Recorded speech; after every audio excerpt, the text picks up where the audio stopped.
também e com algumas cidades pessoalmente, para que a gente pudesse se encontrar e fortalecer o movimento da marcha, né? Os movimentos articuladores das marchas do Nordeste, porque acontece nos Nordeste, né? Em todas as marchas, mas a gente não tinha nenhuma ligação. Poucas marchas têm ligação uma com a outra. Então por isso a gente propôs, para que pudesse acontecer uma fusão entre as marchas, para que a gente pudesse caminhar junto em prol comum, né? De um bem comum. Então, muita felicidade de começar hoje esse evento, né? O pessoal de Fortaleza deu uma saída aí, mas deve voltar daqui a pouco. Deve chegar um pessoal de Recife também. Tem o pessoal ali, Rênio, o pessoal aqui de João Pessoa. E o pessoal daqui de Natal, né? Que a gente conhece e tal. E agradecer a todos, agradecer ao professor Henrique também, que se dispôs a vir lá de São Paulo para fazer uma palestra pra gente e também acompanhar, né? Como anda o nosso movimento aqui no Nordeste. Também estamos conversando bastante sobre outros movimentos, né? Os outros movimentos sociais que a gente tem passado aqui em Natal. E é isso, né? E peço que vocês aproveitem bastante o movimento, o encontro, e que troquemos bastante informações aí. Já até estava falando para Rênio, pra gente ver se combina de o ano que vem, cada cidade aí, pelo menos Fortaleza, pessoal, João Pessoa e Natal, a gente ir um na marcha do outro, né? Para fortalecer o movimento. E é isso, acho que também estamos esperando o pessoal de Mossoró chegar, do Juízo Torrado. E é isso, agradeço a todo mundo e aproveitem bastante. Esse é um espaço autogestionado e sob direção de todos nós, né? Nós só estamos aqui articulando o rolê. Pertence a todo mundo e todo mundo é dono disso. E é isso. Se vocês quiserem se apresentar também e tal. Vamos fazer uma roda. Fala aí. Pra quem não me conhece, sou a Andréa, também construí o coletivo Potiguar da Marcha da Maconha e isso aí que Cauê falou, tá ligado? Hoje a gente vai abrir com a oficina de produção de marica com o Daniel do coletivo Cannabis Ativa, e ele vai falar um pouquinho também sobre redução de danos. Sou Andréa, faço jornalismo aqui na UFRN. Passa a bola. Meu nome é Rinaldo, sou estudante de letras e sou redutor de danos do consultório de rua aqui em Natal. Oi, eu sou Henrique Carneiro, sou professor de História na USP e eu fico muito feliz em vir aqui, agradeço muito a vocês o convite. Primeiro que eu gosto muito de Natal, a segunda vez que eu venho, tenho amigos aqui também, aproveitei para vê-los, mas porque essa articulação eu acho que é essencial. Eu acho que toda a discussão que a gente vem fazendo, né, acho que o que vai mudar realmente a política de drogas não é articulações de superestrutura, porque um ex-presidente, porque um investidor qualquer acha que pode ser um bom negócio, mas é virar uma campanha de massa. Quando tiver assim uma manifestação de 10, 20 mil em cada capital do Brasil, então acho que essa é a articulação molecular que está se fazendo hoje. Começou muito forte de um ano para cá, né? E eu acho que vai crescer muito. Então espero que dê para ir colaborar um pouco depois com a palestra. Com certeza. Meu nome é Rênio, sou estudante de História de uma pessoa, né? E a gente conhecia André, algumas pessoas lá no Rio de Janeiro agora no Encontro Nacional. Né? E a gente sentiu essa necessidade lá, eu acabei conhecendo pessoas que moram a 2 horas de mim e precisei ir para o Rio de Janeiro para conhecer essas pessoas que fazem a marcha aqui na nossa região, nas nossas áreas. Né? E eu acho que demorou e é importante a gente aproveitar essa oportunidade aqui para se integrar melhor. Sou Henrique, também sou da Marcha de João Pessoa, pessoal do comecinho. Também trabalho com psicologia, trabalho no CAPS AD de João Pessoa, de Cabedelo. Trabalho na perspectiva da redução de danos. E é isso aí, ele apareceu um pouco, veio para a. Bom, meu nome é Marcelo, sou skatista, faço. Meu nome é Daniel, eu vim do fisioterapia com ele, acompanhando o movimento.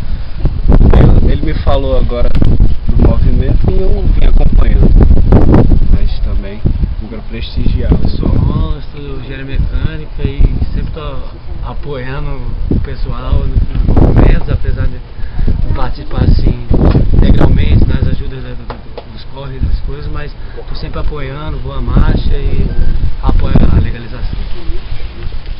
Meu nome é Renato, faço ciências sociais aqui e sempre que posso também ajudo na marcha, vou também, né, quando tem as ocasiões importantes e o que puder somar, estamos aí. Meu nome é Acanguaçu, meu vulgo é Acanguaçu também. Meu nome cristão é Diego, né, nome de batismo. Sou estudante de ciências sociais também estamos nesses movimentos sociais aqui, apoiando, participando, interagindo, né? Na marcha, na luta contra o que é ruim e a favor do que é bom. Quem mais? Vocês aqui de trás? Chega mais pra cá. Uma rodada de apresentação. Olá a todos, eu sou Cleida, engenharia mecânica, simplesmente apoiante da galera também, porque é uma causa nova, né? Só o apoio mesmo. FIFA. Patrocinador da Copa. Estudante de engenharia elétrica. Vixe, apoiando porque é uma coisa banal, né? E sem cabimento, sem justificativos. No caso, proibição. Larissa. Meu nome é Larissa, faço turismo aqui na Ferreira. Oi, meu nome é Jean, beleza, galera? Vocês já me conhecem. Eu estudo aqui na UF, faço curso de filosofia, estou na reta final já do curso. Apoio a Marcha da Maconha desde a primeira que aconteceu aqui, venho colando com a galera e tal também, mas não vou poder comparecer completamente ao encontro porque pago 13 matérias. Compensação, sempre que for possível eu vou estar lá.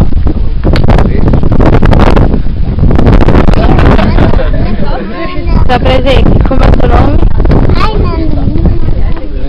Segurei, esse garotinho é o Arcan, meu amigo nosso, e eu sou o Marcelo, sou hoje estudante de Ciências Sociais, comecei o curso da faculdade através do curso de Letras, e desde então comecei a praticar o artesanato intelectual, estudando exatamente o que eu queria com a bolsa de mestrado que meu pai me dava.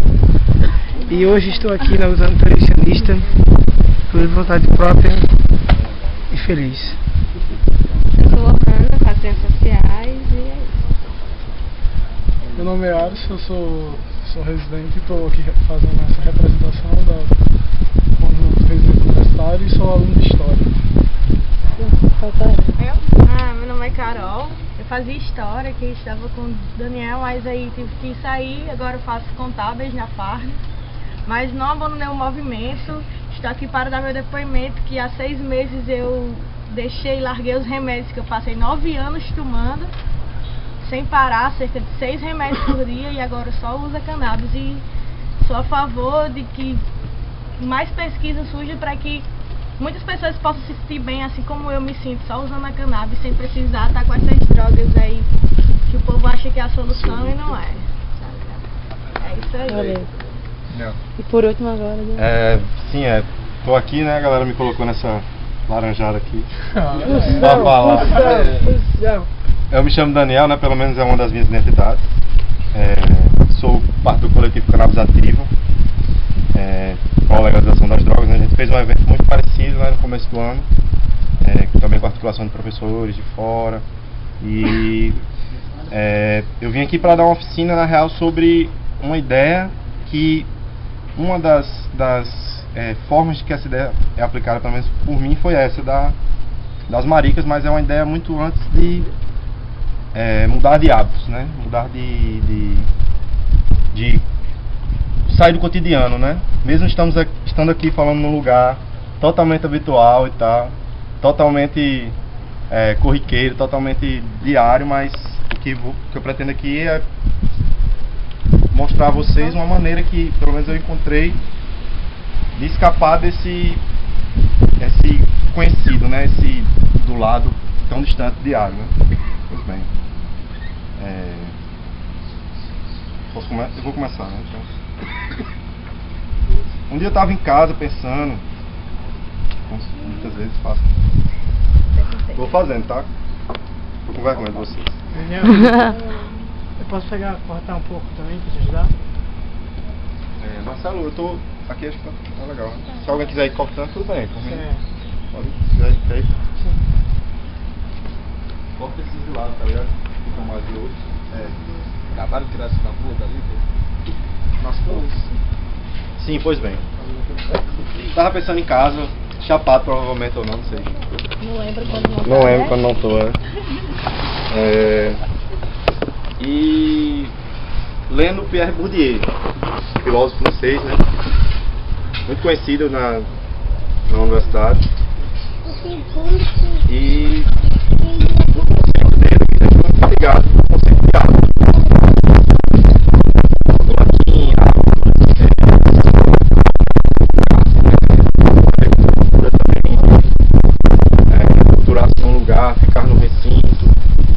ser nômade, né?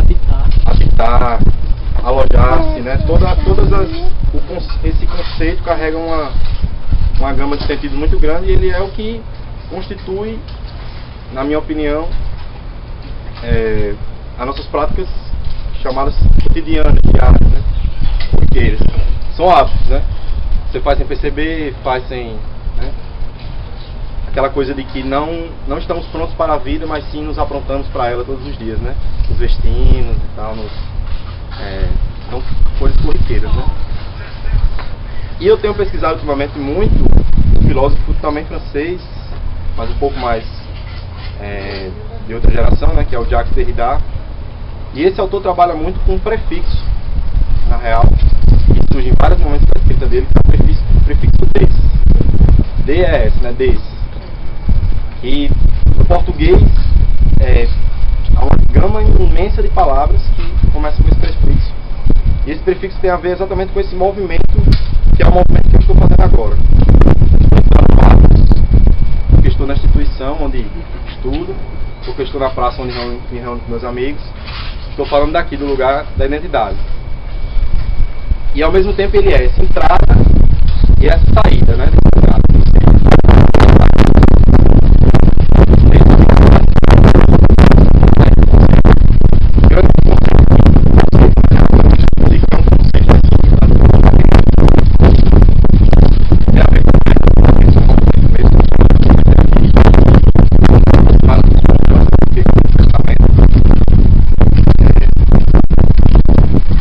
É você fugir, porque, por exemplo, Nietzsche tem uma parada que também me intrigou muito no momento que eu estava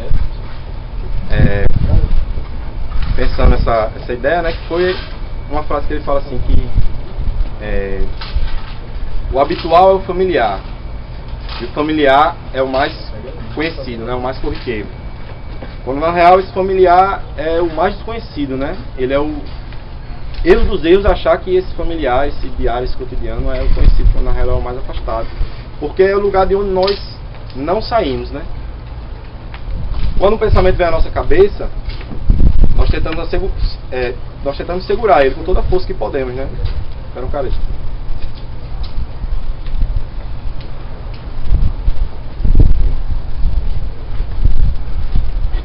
Quando o pensamento vem à nossa cabeça, nós tentamos segurar ele com toda a nossa força, né? Não, tivemos uma ideia genial, né? O Três Hábitos diz o quê? Quando esse pensamento vem à sua cabeça, joga ele fora. Ele é só um hábito. O pensamento do hábito é o pensamento que surge primeiro, é o anterior, na minha opinião. É isso que eu quero dizer. Gente, deixa eu entender uma coisa. Quiserem perguntar alguma coisa. Vou ter até que me desabituar, inclusive, porque eu tenho aula de trabalho e tal. Ah, massa, beleza. Palestra aí à noite, eu fui colado. Desde matéria, né, João? Foi mal. Pô. Mas e aí, como é que é esse hábito, assim, referente aos vícios, por exemplo? Não, como é que ao ele é vício, direcionado?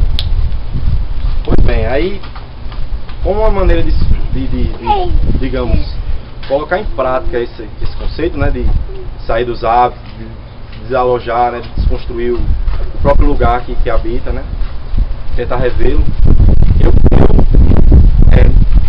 Esse pensamento surgiu tudo com essa prática, tá ligado? De fazer as maricas. Eu comecei a fazer, tá?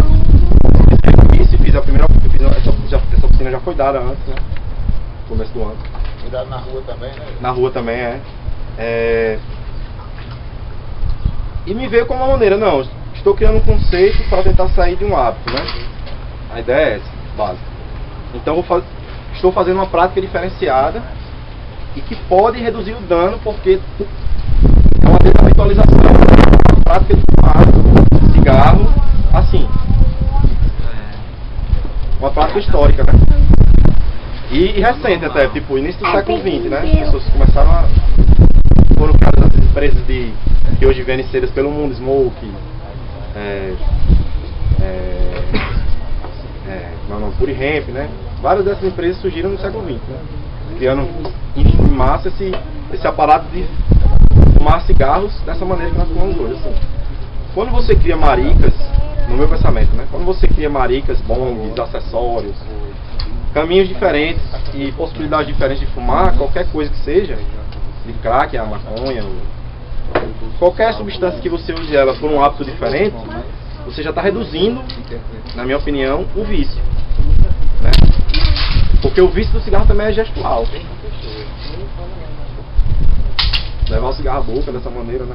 Quando você fuma no bom, você já está mudando. Quando você fuma na piteira, você já está mudando.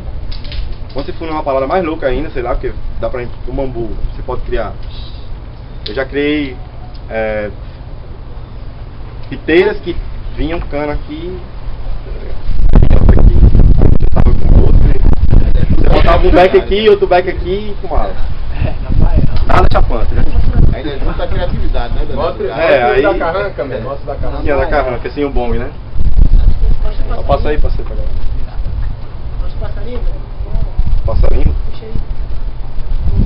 Sim. Tire. É isso aí. Passarinho.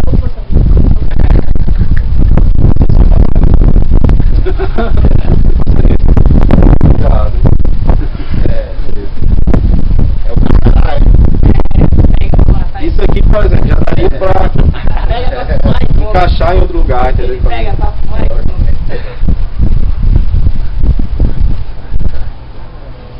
Pois é, então essa prática me fez colocar esse conceito em prática. Eu havia pensado, né? Na real, esse neologismo, né? Desabitualização. Com um H mesmo, na frente, separado por isso.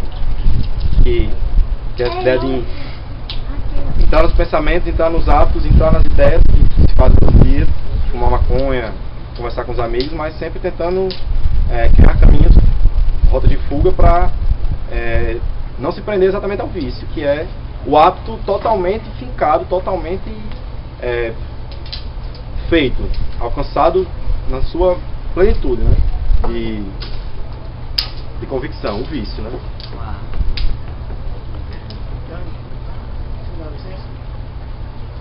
O Gordo, que chegou agora com a nossa colega de Fortaleza, ele é de Natal e ele atua no consultório de rua, através do Pátio de Redução de Dano. Conversa com ele, com o Daniel, antes a gente chegou ao consenso de que, além de tudo isso que o Daniel falou, o uso de maricas e acessórios individualizados, ele garante um certo nível de conservação da saúde pessoal, para além do hábitos, que é a questão do próprio contato com os fluidos e saliva. Por exemplo, você fumar maconha num bong, você está reduzindo 70% do carbono da sua garganta. Só a fumaça passando na água e passando pelo canudo, você já está reduzindo 70%. Coisa, é muito bom. Dessa combustão que é bem mais violenta fumar. Tanto que no Ocidente é que essa prática de fumar cigarros assim se propagou mesmo. Você pode ver muito narguilé, por exemplo. Né? Muito bom. Vaporizadores, né? Coisas que para eles são bem acessíveis. Mostra bem a realidade que eles contratavam muitas mulheres para produzir os fumaços, né? Que hoje a gente chama de carteira de cigarro. Elas mostram a produção e na realidade não tinha um maço de cigarro, né? Elas circulavam com papel, grampeavam e vendiam um pacote assim de cigarro. Produto colado, na verdade, sem filtro. O lance do narguilé eu acho um debate interessante porque a galera vai usar novas maneiras de reduzir os danos, mas tem também a relação custo-benefício da minha chapação, né? E eu pego o narguilé, por exemplo, além de ter a queima daquele carvão que a gente compra junto, eu não acho ele mais adequado por esses motivos. Além da queima do carvão, da fumaça do carvão, que você vai estar inalando quando você estiver fumando erva, você gasta nele muito mais, às vezes o dobro do que você gasta num bong, por exemplo, de quantidade de maconha para você poder chapar. Eu acho que não é um bom equipamento para se usar de redução de danos. Acho que ele pode ser usado em, aquelas vibes que vai fazer uma session e aí a gente traz várias e várias coisas diferentes para se fumar. Ele é exatamente pronto. Ele pode não ser nessa parte mais pragmática, mas ele é no sentido exatamente do que eu tinha dito antes, que é da mudança de hábitos, né? Por fumar um beck com a galera já no narguilé, já é uma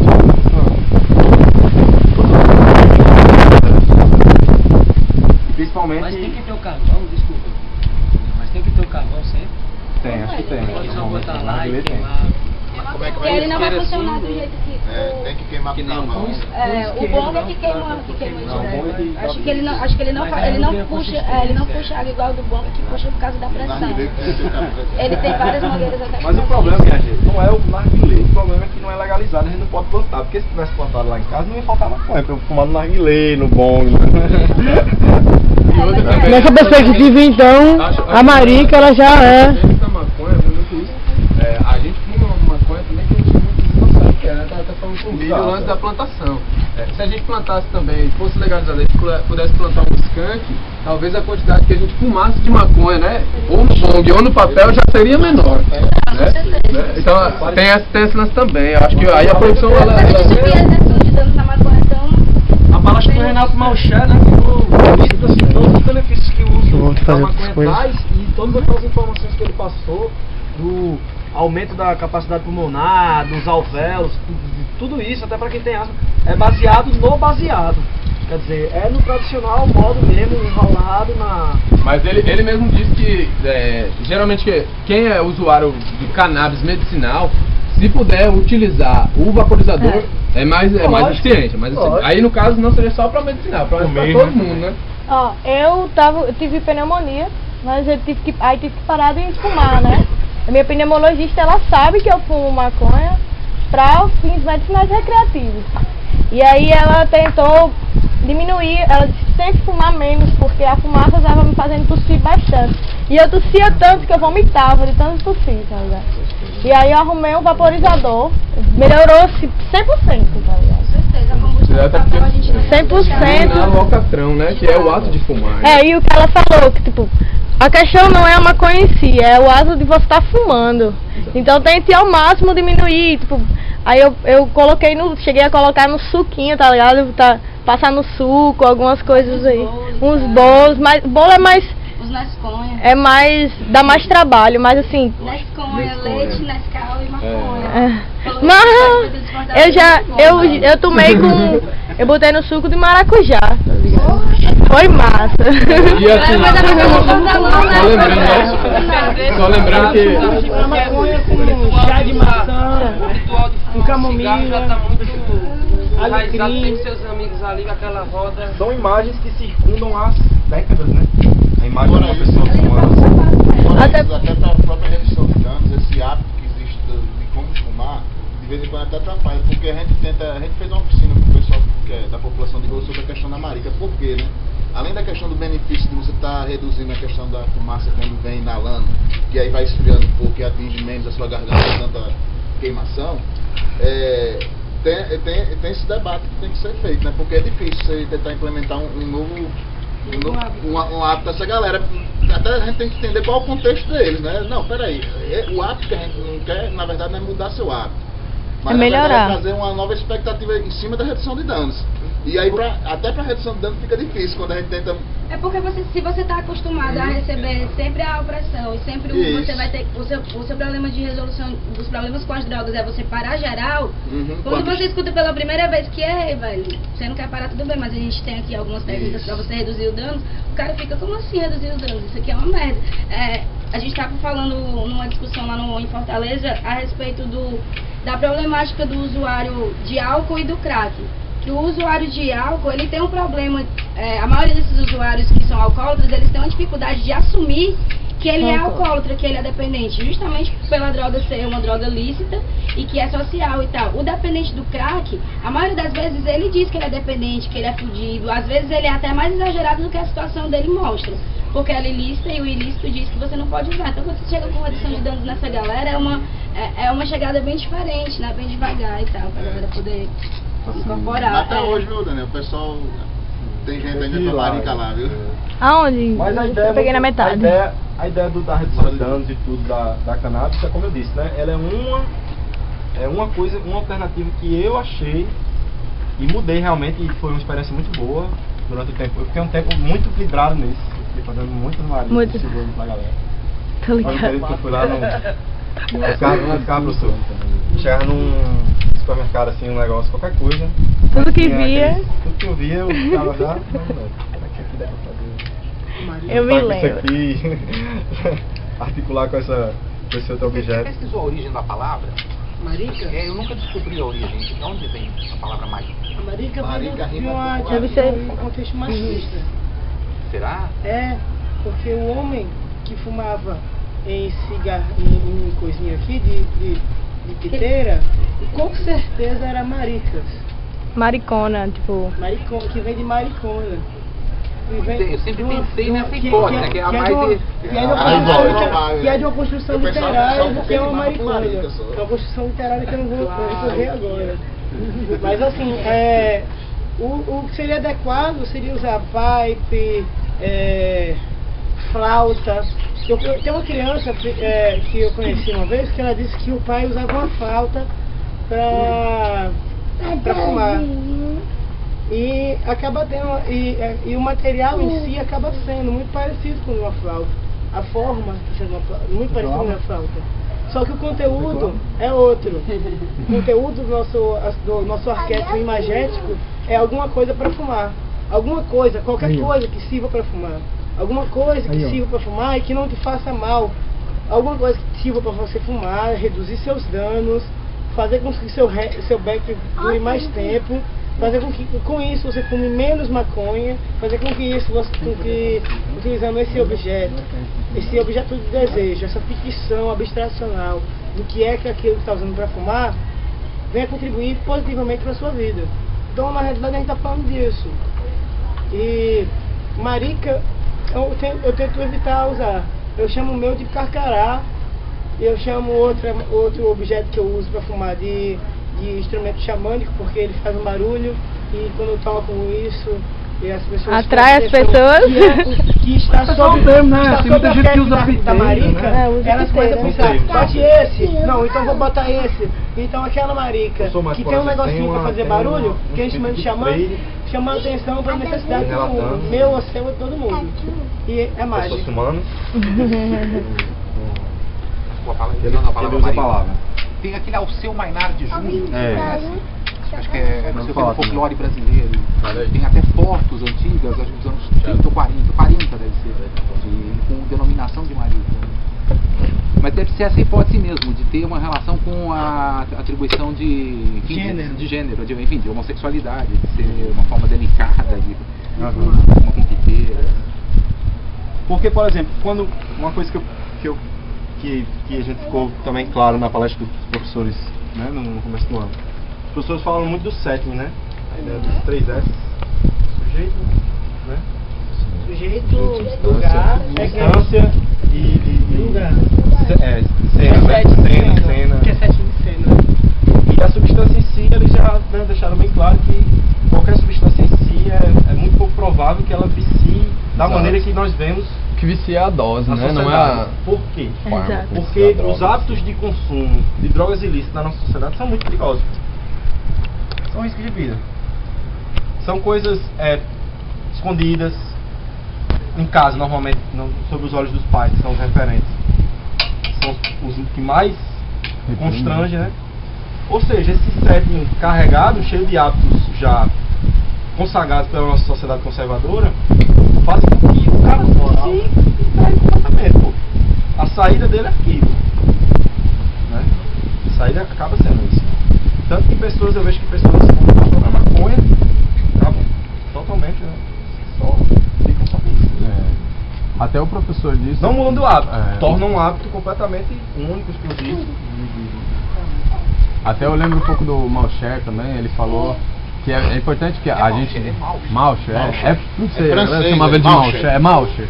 Levanta o bico. Eu não sei porque ele falou essa questão, a questão que a gente precisa levantar sempre, que é a questão dos casos específicos, contrários à maconha, né? Casos, por exemplo, ele até citou, eu não me lembro agora, se não me engano, foi esquizofrenia, foi uma outra doença que ele falou, né? Que poderia desencadear alguma coisa e tal. Que aí ele falou que é importante também no processo de legalização que a gente trabalhe a compreensão do que é o canabidiol, do que é o THC, né? Uma das importâncias da legalização e aí o incentivo à pesquisa e a facilitação com pesquisa até genética seria justamente esse, né? Analisar quais canabinoides influenciam no aumento de ansiedade, que aí pode desencadear certos problemas comportamentais, de paranoia ou enfim, síndromes, né? Síndromes. E canabidióis outros que não, que já para relaxamento, essa própria possibilidade, né, de endorfina, botar várias maconhas diferentes. Justo. E aí seria interessante a legalização para a gente ter, sei lá, tipo um banco de semente pública, alguns institutos, instituições que desenvolvessem especificamente. Ou até cooperativas, né? Banco de semente, ó. Essa semente aqui, ó, o garoto tem um nível de canabidiol mais alto do que THC, então você não vai ficar tão ansioso. Até no próprio cortina de fumaça, aquele cara da Suíça, ele também ele fala sobre isso. Não, porque aí o problema aí é a regulamentação, né? Isso daí também. É um outro lance. Eu não sou tão, Álvaro, não sou tão a favor da regulamentação em si. Porque, por exemplo, isso daí poderia vir a proibir a produção caseira, assim, doméstica, tá entendendo? Poderia vir a proibir. Dependendo de como essa regulamentação fosse dada, tá entendendo? Por exemplo, você não pode plantar tabaco em casa para produzir seu próprio charuto ou seu próprio cigarro, tá ligado? O cara que pode. Acho que não pode, não. Claro que pode. Só em empresas... não pode, talvez, se você quiser vender... Comercializar. Comercializar. Você vai ter que ter uma licença de garantia de qualidade e tal. Mas não tem nenhuma lei que te proíba de plantar tabaco em casa. E fumar, e servir pros seus amigos, e mesmo, sei lá, vender uma quermesse, fazer qualquer coisa. Eu nessa questão da regularização no geral, eu acho que ficaria mais caro. Regulamentação é muito cuidadoso, porque... Para o que você vai pegar, você chegar, vai ter imposto em cima, vai ter... Mas aí, Rômulo, esse é o ponto. É por isso que é importante o cultivo individual. Isso é importante também, né? Eu acho que até para você não valorar economicamente a droga. Aí eu acho que, sei lá, o cultivo, aí eu até falei com o professor, das cooperativas, associações, acho que isso seria um modelo talvez mais interessante e mais justo, né? Mais humano, sei lá. Os estados que já regulamentaram, não só descriminalizaram, eles passaram por um tempo que há um hiato, né? Um hiato legal, né? Legislativo, que ela não é um crime usá-la, mas ainda ela não é completamente legalizada. Abordada em toda a sua norma, né, do Estado. E aí, como o Rinaldo estava dizendo, Anvisa, vai vir o Ministério da Fazenda, vai vir, enfim, toda uma série de requisitos. Que é o tabaco, né? Que é o processo de qualidade. Não. O processo de controle de qualidade. O controle de qualidade em si, geral. E até normas bem específicas. Esse processo de ato, esse ato legislativo, é a brecha justamente do pessoal que articula o movimento antiproibicionista enquanto um movimento social, de haver um ato na mudança de cultura, né? Aí eu acho que é a brecha social que a substância encontra para não ser nem dominada pelo grande capital e aí virar, como por exemplo o tabaco, que a gente só encontra mesmo comumente, que quem usa só encontra industrializado. É muito difícil você encontrar eu pelo menos nunca ouvi falar. Só por corda. Um cultivo artesanal mesmo assim, caseiro. Não vai. E aproveitando esse ato aí de popularizar o que? O cultivo próprio, cooperativas, associações, esse tipo de coisa, porque aí ocorre uma mudança e quando regulamentado já vai haver toda a discussão social em torno disso e nesse sentido a própria população, né, enquanto comunidade civil, não vai estar desamparada perante os legisladores, né, deputados, senados, enfim, que irão tentar regulamentar muitas vezes em prol dos próprios jogos, né, de interesse. A gente deu uma lida recentemente, mas esse texto é um pouco antigo, se você for chegando os antiproibicionistas. Esse texto, ele coloca um pouco faz um pouco de uma visão geral dessa conjuntura do que é o movimento antiproibicionista de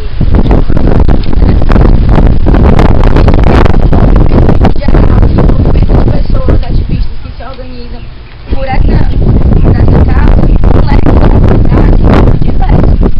Então a gente tem desde pessoas que se organizam nesses coletivos somente porque acreditam que o uso religioso da maconha ele deve ser uma parada repensada pelo nosso governo, até pessoas que acreditam que a legalização de todas as drogas é o ideal para a construção de uma nova sociedade. Então a gente tem abordagens totalmente diferentes. Então quando a gente vai falar E aí, qual é o posicionamento do movimento antiproibicionista a respeito dessa regulamentação? A gente tem dentro do movimento uma galera muito forte em relação ao cultivo, né? A galera é organizada, a galera, além de se organizar como jovens ativistas, se organiza da parada jurídica. A galera do Grow Room já tem um projeto de lei bem super estruturado falando das cooperativas, de como vai ser, se regulamenta, legaliza e como é que a gente vai chegar até o ponto desse comércio. Mas eu acho que até chegar ao ponto desse comércio a gente tem que pensar um pouco no que a gente já tem de modelo de regulamentação de drogas, né, que é o modelo de regulamentação do Eu acho assim, que pensar comércio não é pensar uma nova sociedade de forma alguma. Eu acho que a gente tem que olhar da forma que está organizado e pensar como é que com a substância que a gente está defendendo que seja legalizada vai ser vista por essa sociedade baseada no consumo. Porque independentemente do que a gente pensa como movimento ou como ativistas, eu quero o socialismo e a revolução, existem pessoas que usam maconha que não têm essa visão que nós temos. Existe a galera da periferia que a gente passa com a marcha da maconha e eles querem que legalize porque a visão deles de maconha é totalmente diferente da nossa. E eu quero saber, eu quero que essa pessoa ela tenha informações exatas sobre o uso que ela vai ter. Quando a gente fala do fumar maconha e legalizar pelo direito individual do meu corpo, essa pessoa ela tem que saber qual é exatamente o efeito sobre esse corpo e ela tem que conhecer o corpo dela.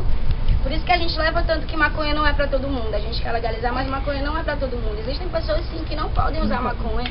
Existem pessoas que se elas criarem... Como álcool, né? Mas maconha, isso daí não acho que não cabe ao movimento enquadrar quem é digno e quem não é digno do uso. Não cabe, não é o digno, não é o digno, é o saudável. E não é o movimento que vai pautar se essa pessoa é saudável ou não. Mas nós como movimento temos que carregar o discurso de olhar pra essa pessoa e falar, ó, cara, não é todo mundo que pode fumar maconha. É conscientizar, né? As pessoas se a gente não percebeu, mas desde a legalização da marcha da maconha pelo STF, vem crescendo o número de adolescentes organizados na internet que falam de legalização da maconha.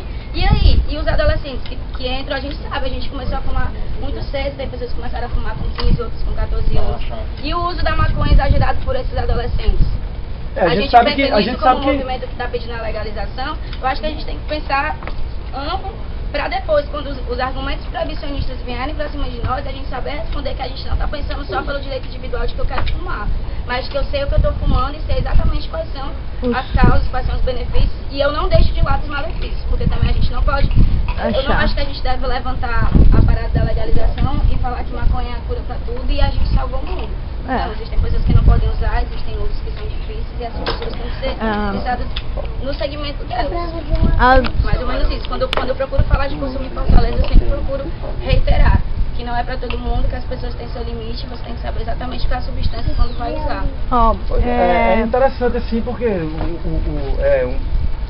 eu entendo assim a preocupação, acho que é importante as pessoas buscarem informação, né? Buscar conhecimento, produzir conhecimento, e aí eu acho que enquanto articuladores, né, da defesa dessa descriminalização, e aí cada um com suas várias perspectivas, como a colega colocou, né, existem pessoas que estão tem por motivação se envolver nesse tipo de manifestação, de reivindicação por motivos vários, né, múltiplos, que como um todo, mas eu entendo que, por exemplo, a questão dos adolescentes, eles são realmente um grupo de risco e a maconha pode ser motivacional, principalmente na fase de desenvolvimento do cérebro nesse âmbito. Arcan, por favor, com licença. Nesse âmbito, mas já você vê jovens na internet, em redes sociais, independente de suas idades, falando de movimento antiproibicionista e reivindicando isso, já mostra um processo de curiosidade que, como você disse, vários de nós aqui que começaram a fumar muito novos, não tiveram esse acesso, não tinham acesso a essa massa, volume e qualidade de informação que hoje existe, e não com isso eu não estou defendendo o uso por jovens, nem adolescentes.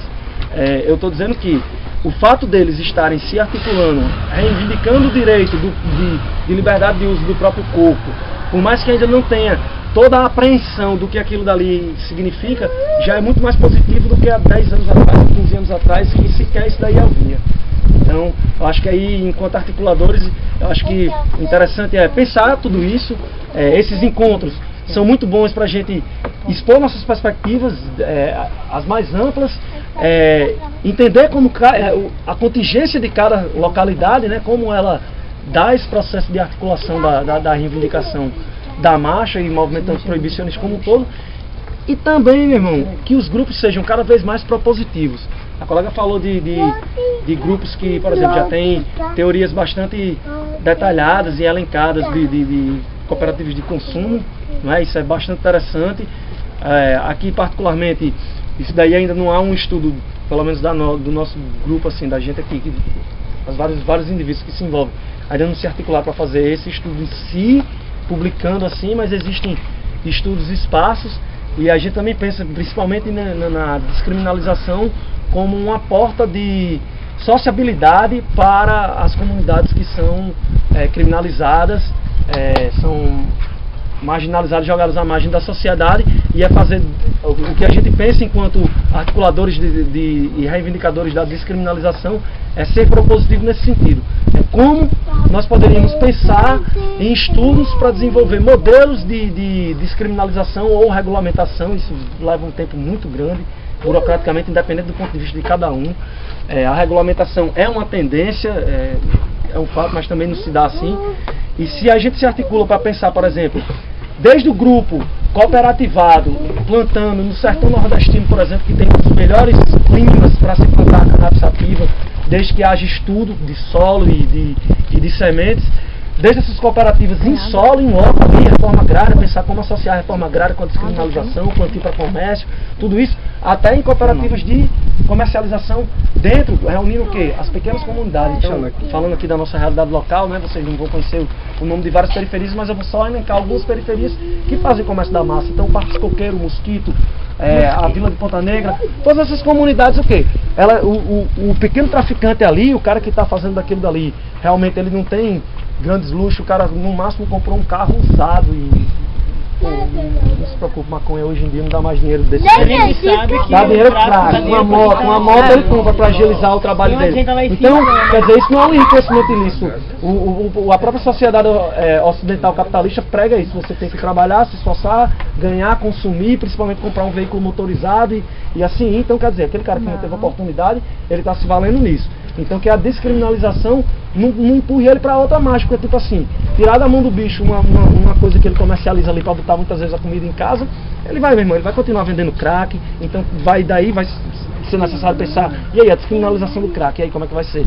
E aí ele vai comercializar drogas cada vez mais pesadas. Isso daí não é separado também, esse comércio não é separado. Agora, se a gente dá uma chance de, não, cara, tu vai vender desde um deschavador, sede especializada, fumo do bom, produzido em vários cantos diferentes, você vai comercializar bongs, maricas, você vai comercializar zines, você vai ter um espaço cultural aqui, pronto, tá aqui, vamos montar uma cooperativa aqui, ó, tu e os outros que tu antes fazia guerra do território por área de tráfico, vamos fazer uma mini cooperativa aqui de consumo, cria um mini shop aí, só da massinha, e pronto, ó, larica, não sei o que, ó, isso, cria um espaço dentro das cidades, nas periferias, cria um espaço de uso canábico nas periferias, com ela já legalizada para o quê? O cara ali ouvir um som, o cara ali comer uma larica, enfim.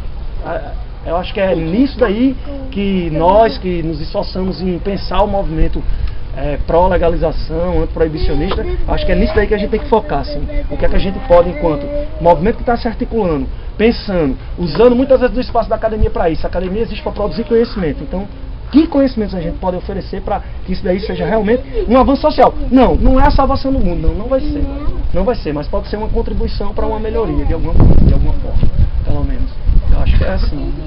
Eu acho que a campeonato é muito importante, no sentido da gente conhecer o discurso, o outro lado do discurso também, porque é muito fácil para a gente falar dos assuntos que interessam a gente, falar da questão medicinal, falar desse outro sentido. Enquanto quando você está num diálogo, você está num debate, o fato de você saber os malefícios da maconha, mais do que o debatedor que está ali com você, sendo contra, né, isso daí quebra as pernas do cara na mesma hora, assim.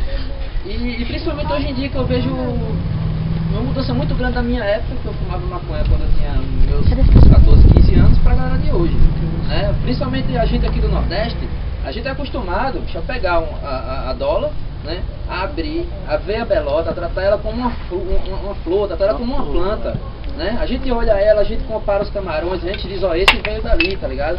Esse aqui é muito mais massa, meu irmão, ó o cheiro desse, ó a cor, saca? Hoje em dia, bicho, com chegada do prensado em massa aqui nas nossas áreas aqui, isso não rola mais. Alguém aqui tem um canal bom de solto? Eu tenho. Quando eu era moleque. Eu tenho. Tipo, Ei, eu vejo muita gente que foi praticamente empurrada pro outro motivo porque não tinha outra saída. Mas esse e acaba essa noção da galera de buscar qualidade em cima do que tá ali. Eu peguei incêndio, mas acho que tinha massa dentro, tá ligado?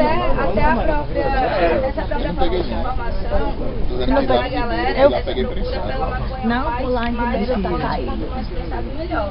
A gente trabalha em Fortaleza, Quando eu tem peguei um figão solto que também. confia na praia de Iracema, que essa galera começou a se organizar a partir do Smoke Foods, da internet, e chegou até, e hoje a gente pega 450 jovens nesse FIA todo domingo a partir de 4h20, pra lá, pra Pôr do Sol.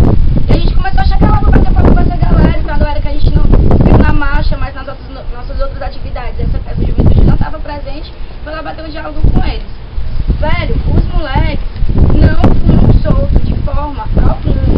E o prensado, se for 5 por 1, é melhor do que 1 por 1, porque se for 5 por 1 é o mais forte do que 1 por 1. E eles falam que quanto mais preto melhor, que quanto mais pregado no dedo melhor. Então assim, é uma relação do que é o fumo e o hábito da maconha, que chega na periferia a partir de lá, já que lá é o próprio local da oferta, e essa pessoa mora exatamente onde existe a oferta, né? A procura, por ela não ter conhecimento, é diferente.